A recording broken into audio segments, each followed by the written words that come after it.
কিন্তু কবর পাকা করা জায়েজ না। পরিষ্কার মুসলিমের হাদিস, সহিহ মুসলিম।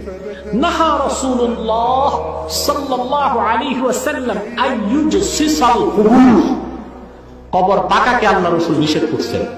এজন্য কবর পাকা করা সুন্নতের খেলাফ, বিদআত। এটা কি?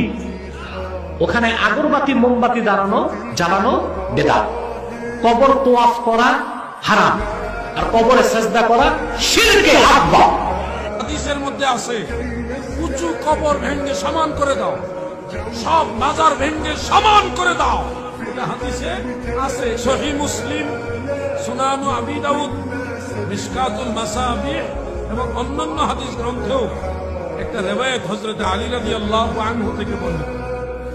তিনি একজন তাবেঈকে বলছেন, আমাকে আল্লাহ রাসূল সাল্লাল্লাহু আলাইহি সাল্লাম যেই কাজ করার জন্য আদেশ দিয়েছিলেন, আমি তোমাকে সেই কাজ করার জন্য আদেশ দিচ্ছি, যে মূর্তি পেলে ভেঙ্গে চুরমার করে দিবে, আর উঁচু কবর পেলে সেটা ভেঙ্গে সমান করে দিবে।